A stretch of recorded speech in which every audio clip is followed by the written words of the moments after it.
नमस्कार। चलिए आज बात करते हैं हमारे शरीर के एक ऐसे छुपे हुए हीरो की जो न सिर्फ हमारे पाचन का बॉस है बल्कि हमारे मूड और हमारी इम्यूनिटी का भी ख्याल रखता है। जी हाँ, आज हम बड़ी आंत के सारे राज खोलने वाले हैं। जी हाँ, आपने बिल्कुल सही सुना। आजकल विज्ञान हमारी आंत को दूसरा दिमाग कह रहा है। कभी सोचा है कि घबराहट में पेट में अजीब सी गुड़गुड़ क्यों होती है? अरे, वो दिमाग और आंत के बीच का डायरेक्ट कनेक्शन है जो लाखों नर्व सेल्स से जुड़ा हुआ है। तो होता क्या है, जब खाना पेट और छोटी आंत से अपना सफर पूरा कर लेता है, तब बड़ी आंत की एंट्री होती है और यहीं से शुरू होता है पाचन का आखिरी लेकिन सबसे जरूरी पड़ाव। अब जरा इन दोनों में फर्क देखिए। छोटी आंत का मेन काम है पोषक तत्व यानी न्यूट्रिएंट्स को सोखना। इसके लिए उसकी दीवारों पर विली नाम की लाखों उंगलियों जैसी बनावट होती है ताकि ज्यादा से ज्यादा न्यूट्रिएंट्स एब्जॉर्ब हो सके। वहीं दूसरी तरफ बड़ी आंत का काम है पानी सोखना, इसलिए उसकी दीवारें सपाट होती हैं, उनमें विली नहीं होती। चलिए अब जरा और अंदर चलते हैं और देखते हैं कि ये पूरा सिस्टम काम कैसे करता है। एक तरह से हम बड़ी आंत के एक टूर पर निकलने वाले हैं, ये समझने के लिए कि वेस्ट मटेरियल आखिर शरीर से बाहर कैसे निकलता है। ये पूरा रास्ता एक बहुत ही ऑर्गेनाइज्ड प्रोसेस है। इससे ये पक्का होता है कि शरीर को पानी और जरूरी मिनरल्स वापस मिल जाएं और सिर्फ बेकार की चीजें ही बाहर निकलें। आइए इस सफर के हर स्टेशन को थोड़ा करीब से जानते हैं। हमारा पहला स्टॉप है सीकम। ये एक छोटी थैली जैसा है जिसे आप एंट्री गेट भी कह सकते हैं।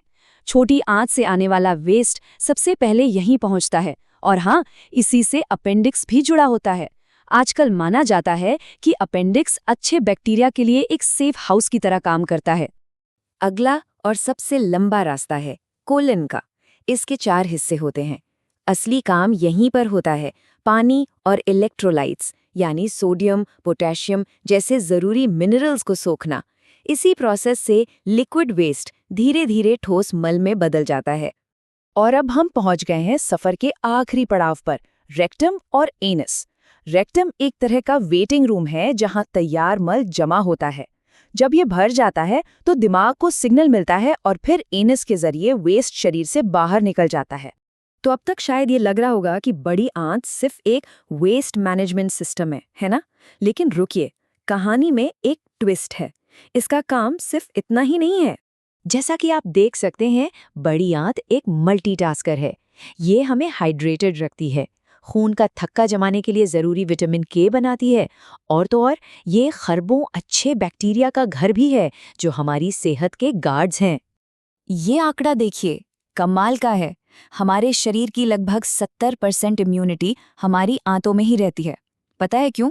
क्योंकि यहीं पर हमारे इम्यून सेल्स अच्छे और बुरे बैक्टीरिया में फर्क करना सीखते हैं ताकि हमें इन्फेक्शन से बचा सकें। ये एक तरह की ट्रेनिंग एकेडमी है। जरा सोचिए, हमारी आंतों के अंदर एक पूरा शहर बसा हुआ है। खरबों छोटे छोटे जीव रहते हैं वहाँ, जो हमारे लिए खाना पचाने से लेकर विटामिन बनाने तक कई जरूरी काम करते हैं। यह है हमारा गट माइक्रोबायोटा। लेकिन जैसा कि हर कॉम्प्लेक्स सिस्टम के साथ होता है, कभी-कभी इसमें भी कुछ गड़बड़ हो जाती है। तो चलिए अब जरा उन आम समस्याओं पर नजर डालते हैं जो बड़ी आंत से जुड़ी हो सकती हैं। 2 नाम अक्सर सुनने में आते हैं, आईबीडी और आईबीएस। आईबीडी में आंतों में सच में सूजन और डैमेज होता है जिसे देखा जा सकता है। वहीं आईबीएस एक फंक्शनल प्रॉब्लम है, मतलब आंत दिखती तो ठीक है पर अपना काम ठीक से नहीं कर रही होती। और ये एक बहुत ही गंभीर आंकड़ा है। कोलोरेक्टल कैंसर दुनिया भर में तीसरा सबसे आम कैंसर है।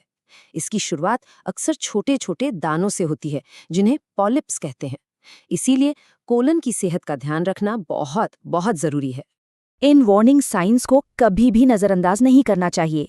शौच की आदतों में बदलाव, मल में खून आना, पेट में लगातार बेचैनी या बिना वजह वजन घटना, अगर ऐसा कुछ भी महसूस हो तो डॉक्टर से बात करना बेहद जरूरी है।